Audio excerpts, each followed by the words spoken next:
boys and girls? Welcome to another episode of Halloweekly. Nick Rollins. With George Ely.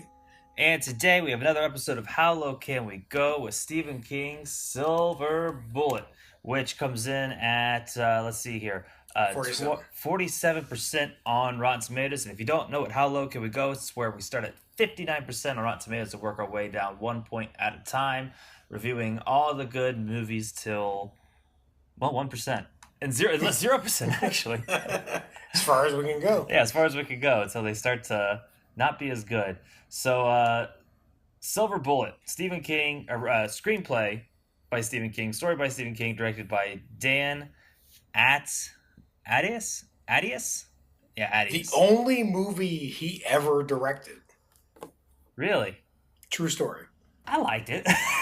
He's only done TV shows after this, but he's done like True Blood and The Wire and like amazing stuff. But he never did another movie, which is kind of weird. Well, that's kind of what everyone's doing now. Kevin Smith's doing all the television stuff, so he's doing all that. Okay, so where do you want to start with Silver Bullet? Because I love the shit out of this movie. So I have not seen this movie, and I have a backstory about this movie that has to do with a book that I read. But where I want to start with this is, as we go further into the how low can we go scenario, I'm starting to see Rotten Tomatoes as like a neighborhood, right? Like, where do you want to live? Where do you not want to live, right? So let me give you a little perspective on the neighborhood where Silver Bullet currently resides on Rotten Tomatoes, okay? So it's sitting at 47%, which is the same neighborhood as Miami Vice, Eric the Viking, The Fluffer, which I don't even know what that is. Right. Bullet to the Head starring Sylvester Stallone, and Diary of a Wimpy Kid 2. The sequel. This is right. So I feel like right out of the gate, this is not a fair neighborhood for this movie to be living in. Like, this movie deserves way better than to be here. So what you're telling me is Silver Bullet in that neighborhood, Silver Bullet is the old rundown haunted mansion.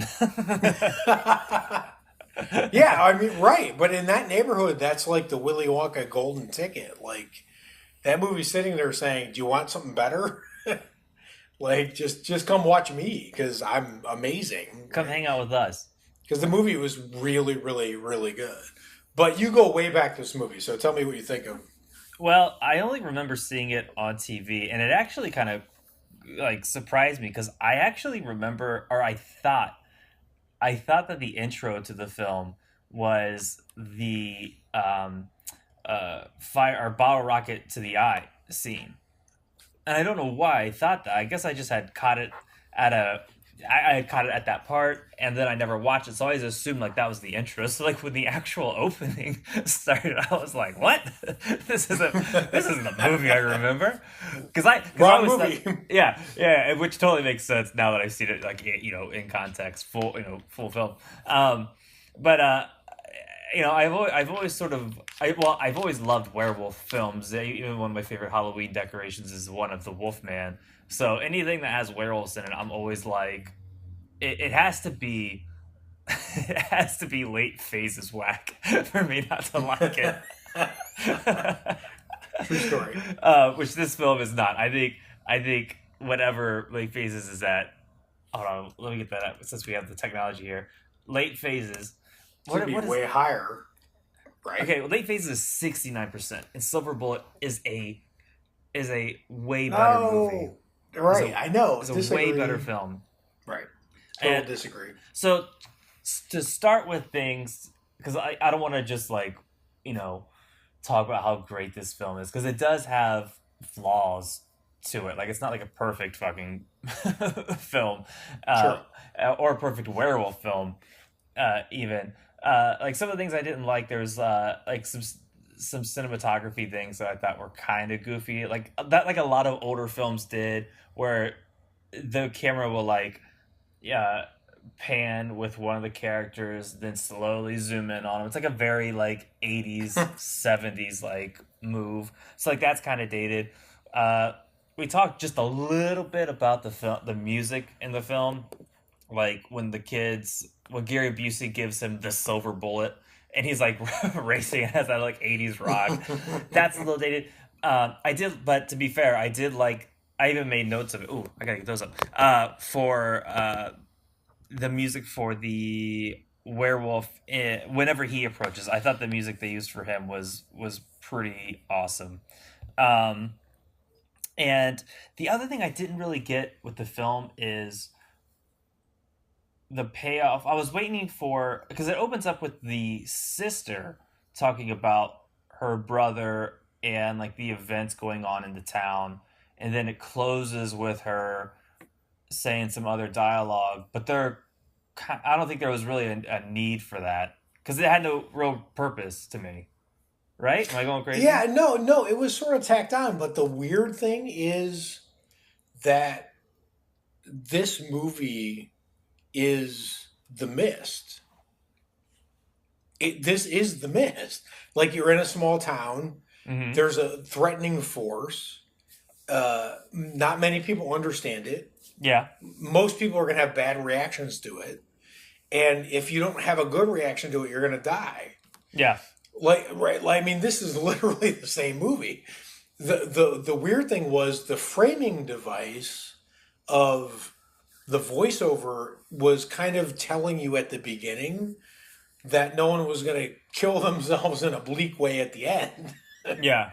Right? So, like, retroactively, this movie was letting you off the hook. Like, this is not going to be like the worst. Like, if there's a narrator who kind of gives you that voiceover, like, here's how I remember these years, like, she lived, right? Yeah. So, how bad can that be? Mm-hmm. So, the movie was signaling to you it wasn't going to get that serious kind of horror, but the Yeah. whole rest of it was pretty fucking bad. Like, Yeah. the scene where the Roger Ebert wrote a review of this where his opening line of it was, "This is either the worst Stephen King movie ever or the funniest Stephen King movie ever." He's like, I can't decide which it is. And that's probably not right, but he goes on to say in the review that there's a chase scene in this movie where there's a car trying to run a motorized wheelchair off a bridge. He's like, I've never seen that before. Like, I gotta kind of respect that, right?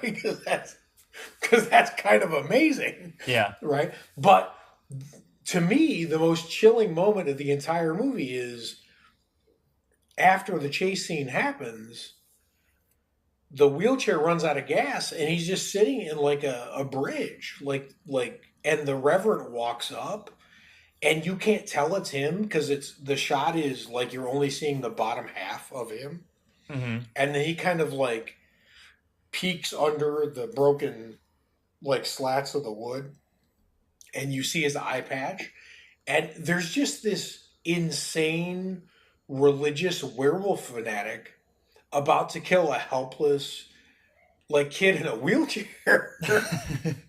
I mean, that is brutal. That is more brutal than most horror movies show anything, right? Like it Yeah. was really, really rough. So that was the thing to me was this movie was like kind of all over the map because Mm-hmm. most parts it was fun, but then the parts where it wasn't fun, I was like, wait, what? Are you gonna do that? You're really gonna kill a kid in a wheelchair right now? Like that's brutal, right? Yeah. So that's authentically scary. Mm-hmm. Well, I really, even just like the tone of the film, like I really, really like the intro where after the wolf has his first kill, he's howling, and then it just cuts to all the town folk like It's amazing. It was so good. hearing that wolf, but like That they're was almost so Universal Hammer throwback. it was so good, and I loved how like they all heard it, but like they made almost nothing of it. Like, well, if we ignore it, well, it also that's sort of played throughout the film. Like in the beginning, they just kind of ignored the werewolf howl, and then when the first guy's son had died, people were like, "Well, it's not our son, so this doesn't affect us." And then that was actually one of my favorite things about the film they're at the funeral for it. Well, it kind of goes into the werewolf dream, so I don't know if it really counts, but it does in the sense of the film. But the first guy's son dies, everyone's just sort of silent, and all of a sudden, a bunch of people's relative dies, and then it gets to the church, and they're all up swaying, going, "Amazing Grace," because now they're fucked. Yeah, that's pretty awesome. And something's bad's happened to them. I fucking loved that. The other shot I really liked. I could see some of the cheesy shit. So a few more things I didn't like that was cheesy was the woman popping all the pills to commit suicide. It was very soap opera-y. You know, she's like crying and looking at his portrait and like talking to like. Oh, that's so weird because I love that scene. It Like was I get what you're saying about the soap opera part, but like the way the werewolf took her down was so graphic. well. That's the thing. I think it felt soap opera-y. I still think that part was a little cheesy. But in my notes, the shot when the think the grandmother or her mother, whoever it was, I'll say the grandmother, opens up the door and the daughter's like laid out, Yes. sprawled across the bed, dead. I loved that fucking shot. Like we did an episode about like cool shots in horror, and that instantly, like Yeah, but there like, was triggered that my one mind. moment before that where he slashed her and like the blood splattered across the picture on her nightstand. Mm-hmm. Like that was pretty disturbing. And the interesting thing is the to me the worst scene in the movie where the Reverend is stalking the kid in the wheelchair can't get away. He's justifying his crimes. So he's like, this woman was going to kill herself, and in my religion, that means you're damned forever. Yeah. But I killed her before she got to kill herself, so actually I saved her. Mm-hmm. Like that is the worst. That is the worst murder excuse ever, right? Like that's like he's like, I'm doing good. Look at me doing good, going around slashing people up left and right. Like but you could sort of see that, Yeah. as like the reason. So The only thing I that could think scene kind about. of fueled that Yeah. excuse. The only thing I was thinking about during that scene was like, for some reason, I knew she was a goner, but I kept thinking like, well, technically, if she lives, she's part of the clan now, so then we'll have two wolves. True story. Turn But the I town. think that's actually a really interesting moment in horror movies. Like, uh, think that through for a second. Like, you're someone who wants to commit suicide, Mm-hmm. and then someone breaks into your house and tries to kill you, and your reflex is to defend yourself. Yeah, Because you think you'd be like, whew, I didn't want to put in this work. Go ahead, kill me. But that's not her reflex. Her reflex is no, no. Like she's like fighting back. Like you were just killing yourself like a second ago, right? Like it's such a primal reflex. mm-hmm. Like I thought that was a really actually interesting moment in this movie. I There's a lot of things this movie did right. Like even like the townsfolk, like every person in that town was like so distinct, and like you could just tell exactly who that character was by the way they looked. You know what I mean? Like all the vigilantes, I guess, or mob, whatever you want to call them, in the bar. Like you looked at them and you looked at them and thought, oh yeah, those are the type of people who would go out and try to seek Oh, for sure. that type of justice. But my favorite fucking person in the town, which actually was killed in a way I was actually not expecting, was the one girl's father, who was just a complete shitbag. He was the guy when she saw her with fucking what was his name? Tommy. Not Tommy.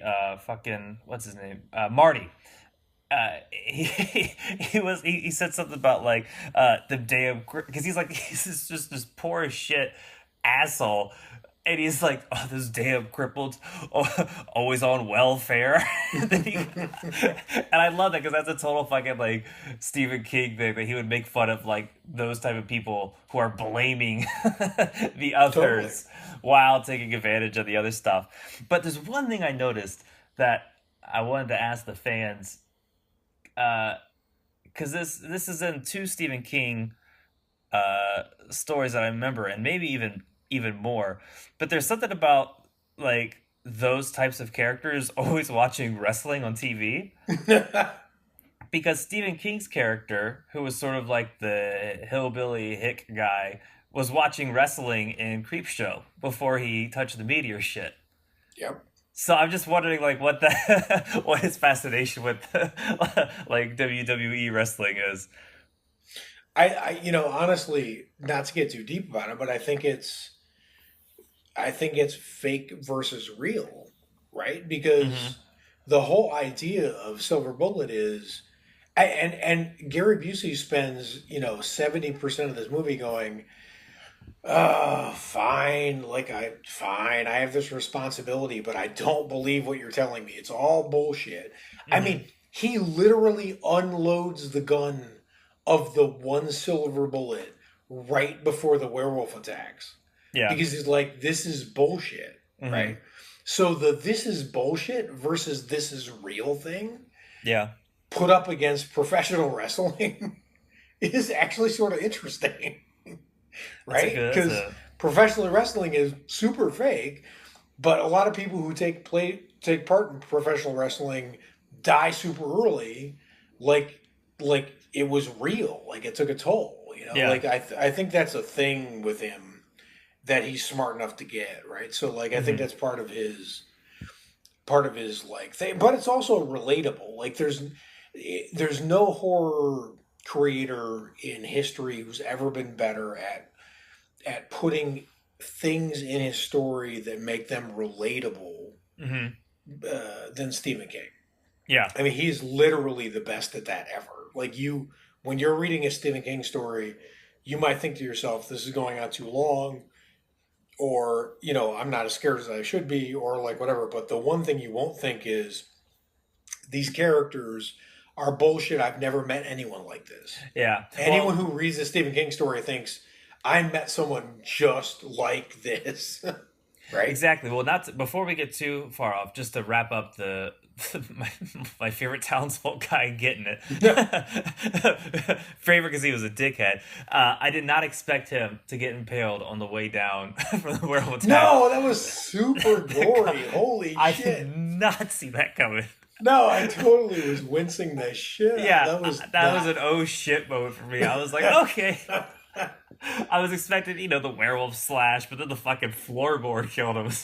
No, that was super So disgusting. I kind of There dig was like that. a hot air balloon like blowing itself up when it lands by hitting like a metal spike or something. It was really not good. Yeah, but back to the relatable characters. I actually really enjoyed how he did the relationship between the main family, like the brother and sister, and then the uncle. Yeah, that was amazing. I really liked how he genuinely felt bad that like they pranked their sister, and like the sweet moment where he went and actually like paid for her to get like new pantyhose, and then like I don't know, Hmm. that whole moment between them I actually thought was really sweet because like they cared about each other, and that kind of stuff you don't get a whole lot in horror films. You know what I mean? Like you don't get that like these people care about each other. So then when the werewolf comes, you're like, oh fuck, like No, and that was like a super like Stranger Things kind of vibe because yeah, yeah, yeah. the uncle built this friggin' rocket powered wheelchair Mm-hmm. and he didn't have to do that and like that was his actual skill that he could do things like that Yeah, and if he hadn't done it like there'd be no movie because that kid would be dead in 2 seconds, right? So yeah, like it was amazing that they had that kind of relationship where they were going out of the way to they got aggravated with each other but they went out of the way to kind of accommodate and understand each other's limits. Yeah. And that's one of the really interesting things was, to me, one of the interesting subtexts of this movie is that Corey Haim's character is not any more or less handicapped than Gary Busey's character. Because Yeah. Gary Busey, just like everyone else, almost everyone else in the movie, is a chronic alcoholic, Mm-hmm. which is as crippling to his life as what Corey Haim's character is going through, right? So Yeah. like they're actually on a way more level playing field than they think, Mm-hmm. which plays out in the final scene because Gary Busey, he fights the werewolf, but ultimately he gets thrown into every glass object in that room. Oh yeah. Yeah. Right? I That's the mean, first thing that if there was happens. He anything hits in him that with the room that was fire. glass, he got tossed into it.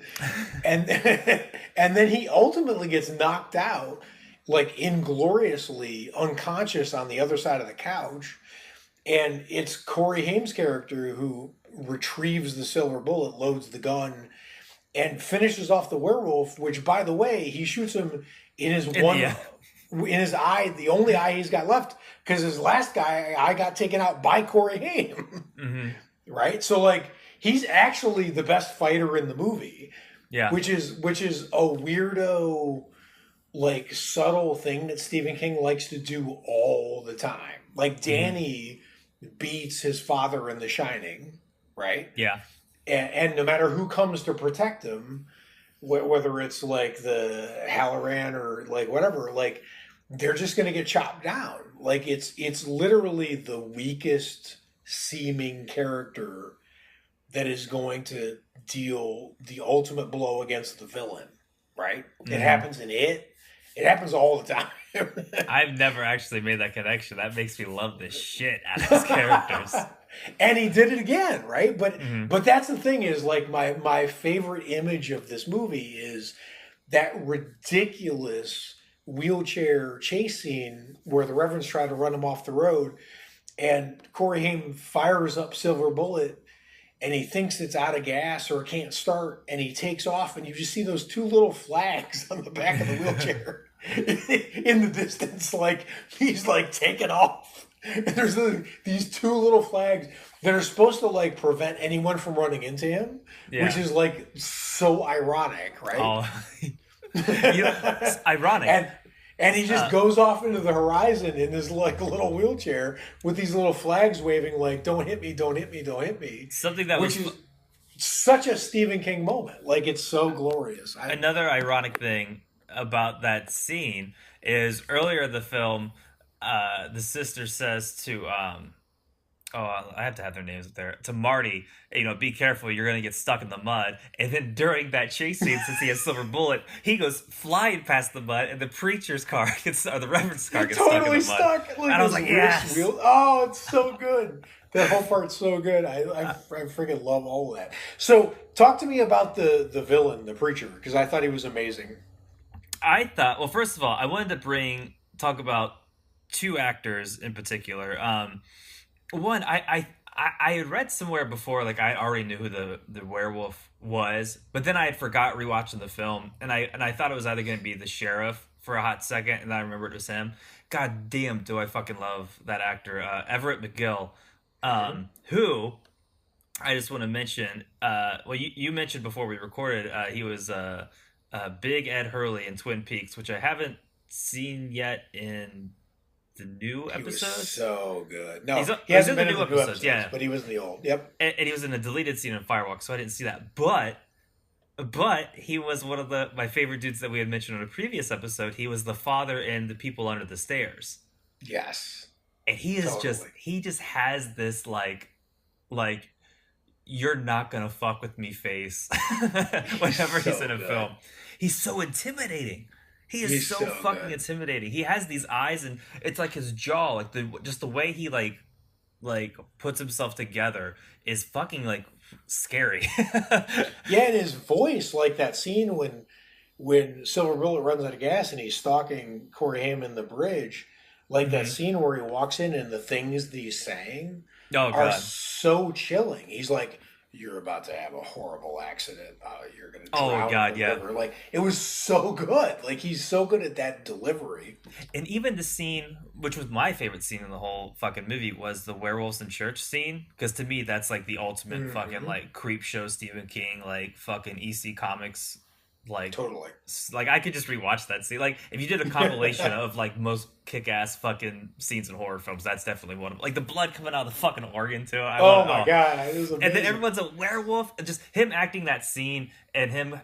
Yeah, and the father who keeps saying, "My son's torn to pieces," and he's like the first person who turns. Oh, I love it because you know what's funny is not to go too far off about this guy's performance in that part, but the way people are looking at him, I was like, they're all kind of they have the snarl to them like a wolf, and then the shit happens. I was like, that scene is perfect. But the way he acted that film, where he was trying to just do like the service of the people who had died, and then he starts to get like he gets like washed over with like guilt, and then that guilt turns into fucking fear. Like he killed that fucking scene, dude. He was so good. And even when he got the eye popped out when the kid's sister went to turn in the soda cans, he was just real fucking intimidating. I love that fucking guy, and I'm excited to see him pop up in Twin Peaks. Yeah, and that's one of the things. Like the one of the things that werewolf movies don't do enough, because some people criticize the transition scenes in this movie, but yeah, I forgive him. There were these crazy cool flashes of the werewolf's eyes going like totally red.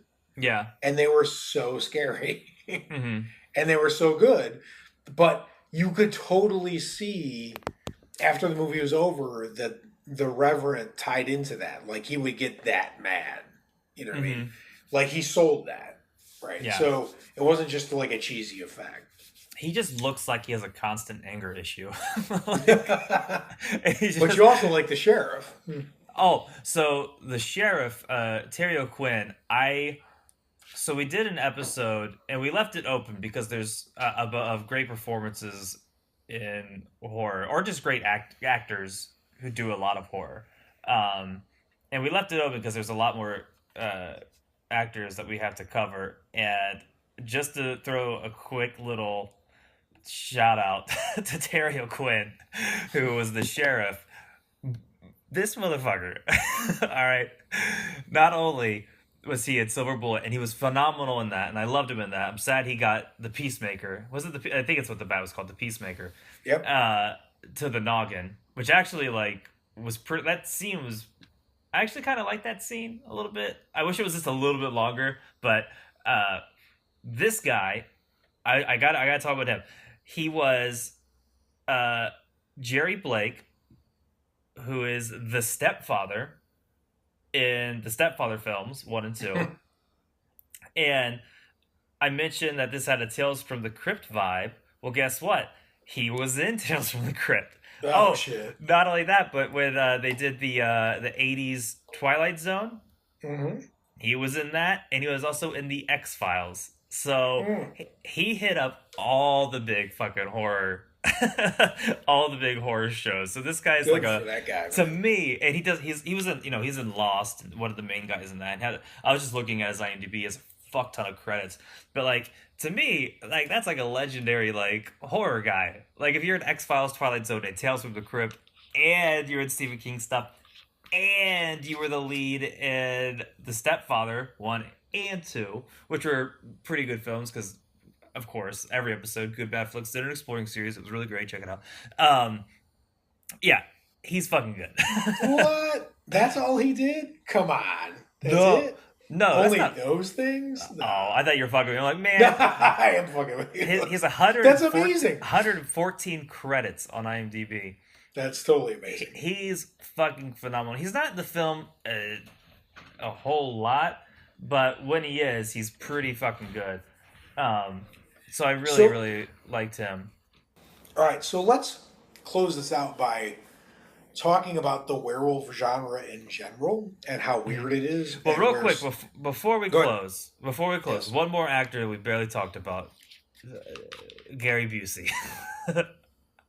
I feel like we How do have we avoid him? we can't not mention Gary No, fucking agreed. Busey. There was just two quick lines that I really like from Gary Busey, and I almost have a feeling these were improvised by him because he's a fucking nut. Um, One, he goes to the fucking police station, or he goes to the guy to make the silver bullet. He gets out of his car and he points to the car and goes, "Stay." And then I lost it. And then the moment before he revealed the silver bullet, he had the line, "I feel like a virgin on prom night." So let me tell you one of the very few notes I have for this movie, just to confirm what you're saying. Gary Busey ad-libbed 80% of his lines. Did he really? Yeah, I mean, almost none of these are in the script, and the director, and this is one of the most interesting things about this movie, is that it's one of the very, very few times that Stephen King ever got to write a screenplay for his own creation with no other credits. Mm. So, like, Stephen King is the only screenplay credit on this movie. Mm-hmm. And the director got so nervous that Gary Busey was making up so much shit that he contacted Stephen King while they were editing it and said, "So there's all kinds of lines you didn't write in this movie." And he ran by Gary Busey's scenes with Stephen King, and Stephen King was like, "Awesome." Go with that. Go with what Gary Busey is doing. So he was literally improving most of this movie, which His is not lines were- surprising from Gary Busey, but is super cool in the Stephen King universe, right? Yeah, he had the best lines of all the film. I love it. It was totally amazing. His reactions were like so authentic and like, like whatever. And that was the thing, is there's not a lot of actors who can sell, no insult to you, Gary Busey, that level of stupidity, right? Like, if I'm watching a movie where all of the characters, there are 8 kills in this movie from werewolves. Mm-hmm. And at that point, at the end of the movie, when the one person holding the gun with a silver bullet in it, when the movie's got 4 minutes left of runtime, takes the silver bullet out of the gun and says, "Fuck this." Like, there's not a lot of actors where I would be like, "No, you're an idiot." Like, whatever. But when Gary Busey takes a silver bullet out of a gun in 4 minutes before the end of a werewolf movie, I'm like, Okay. yeah, I mean, Uncle Gary Busey would. He's got a point. He's got a point. It's Gary Busey. Like, maybe he's right. Maybe it's all bullshit, right? So, Give him a shot. Give him a shot is my favorite pun of this episode. So yeah, but exactly. That's the thing, is like, I think you're right. We didn't give him his due. I mean, We just had to. I feel good now. I feel good. He's a super entertaining part of the Silver film. Bullet. Okay, so closing about werewolf. So the werewolf genre in general is a little bit weird, right? Yes, because there are, if you look at like the vampire genre or the zombie genre, there is a really, really clear demarcation between great and entertaining and terrible. Yeah. I feel like the werewolf genre is not clear at all. Mm-hmm. Right? Because I feel like the Wolfman 2010 that you and I had talked about on a previous episode is both great and terrible. Yeah. I feel like the original Wolfman, Lon Chaney Jr., is great and terrible.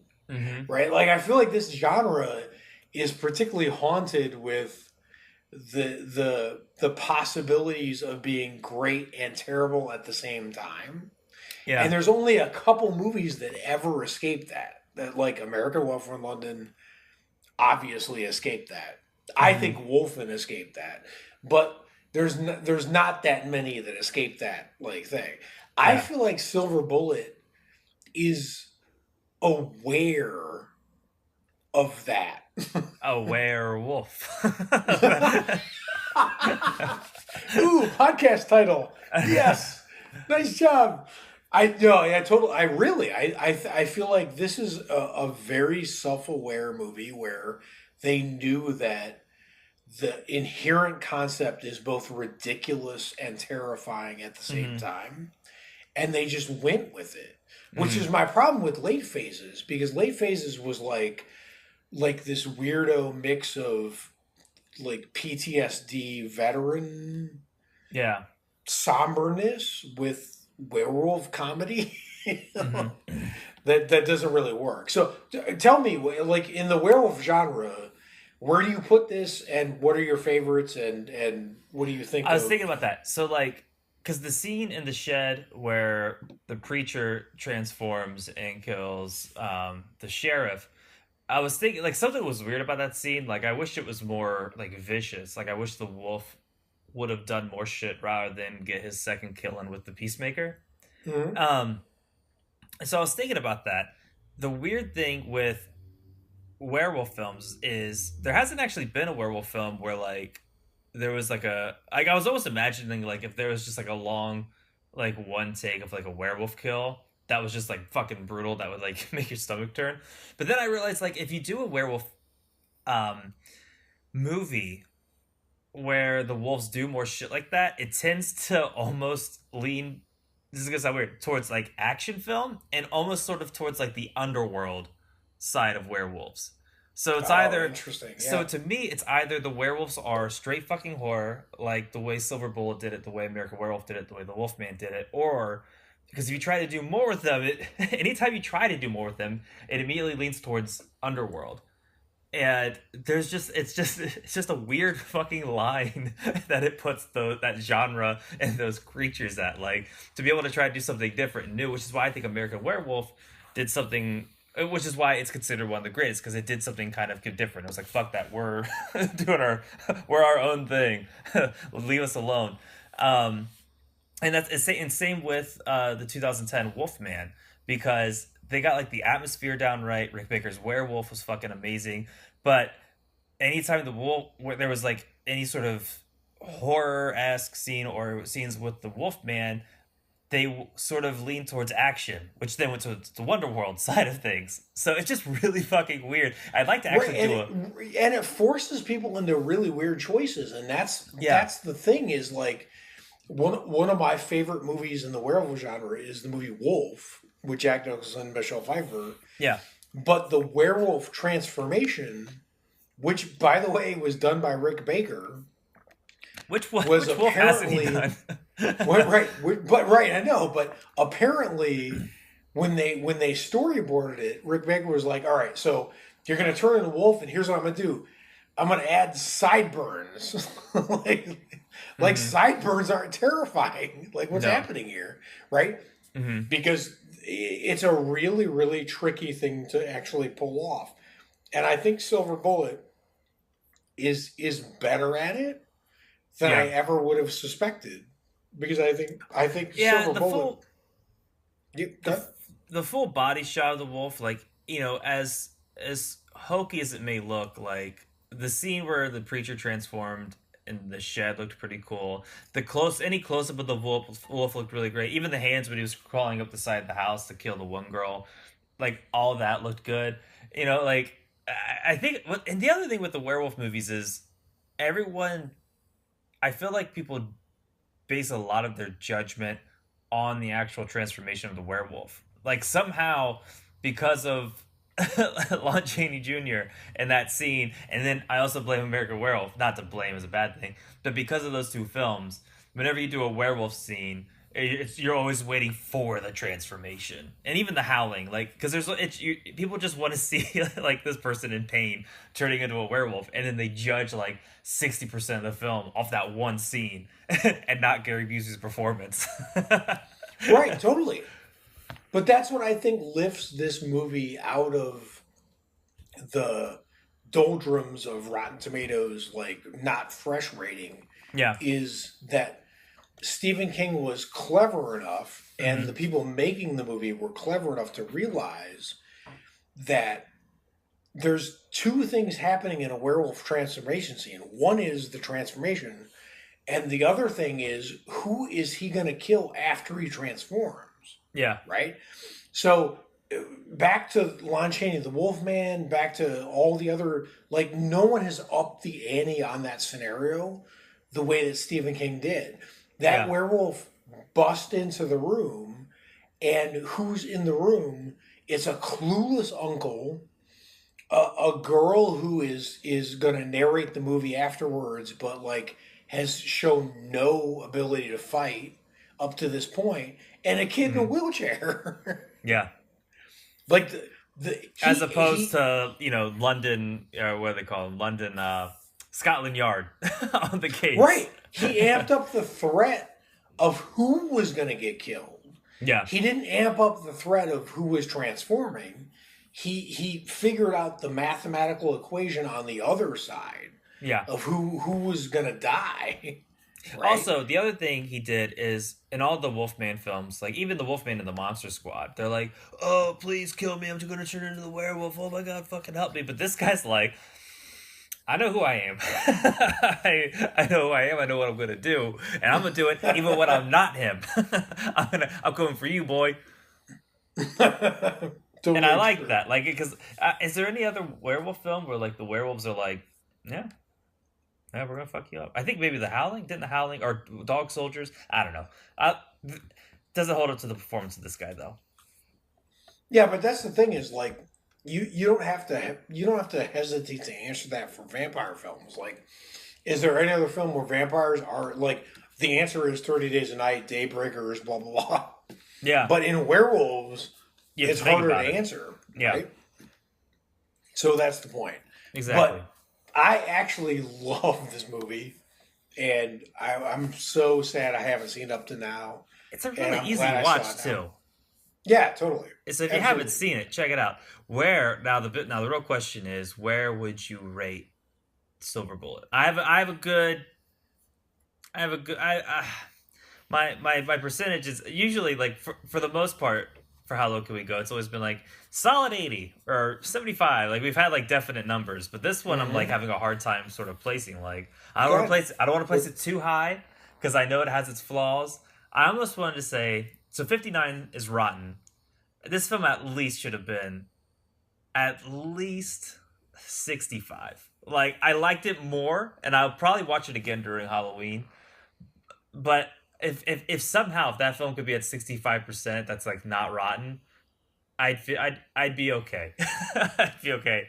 But in my heart, it's higher. But I don't know where it Okay, is. so I this series is going to get worse as Yeah, when I go because I have changed my opinion on what we're doing. yeah, Right, so I'm looking at it in terms of neighborhoods, right? Like, what neighborhood do you live in, right? true. Okay, Right. yeah, So, like, in the neighborhood of like 70%, you're still looking at movies like The Burbs with Tom Hanks and like whatever.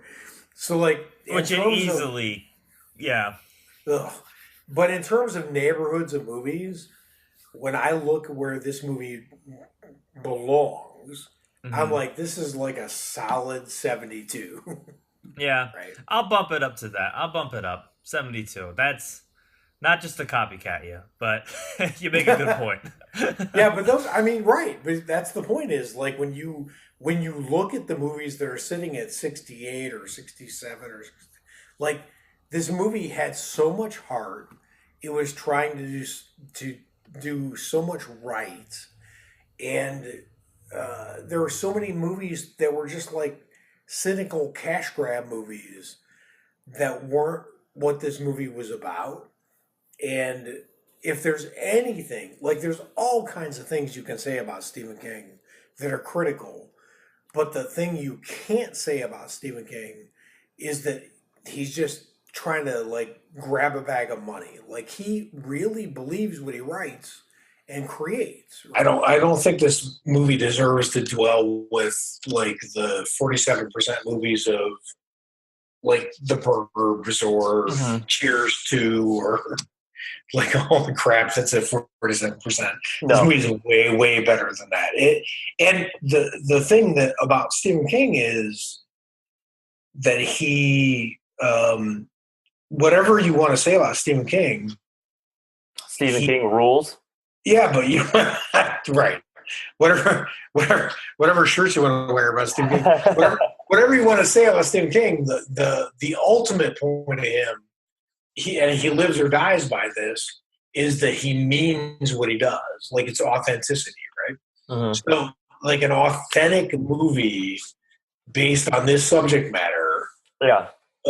done well, should be sitting somewhere around 70 something percent on Rotten Tomatoes, or fuck that whole website.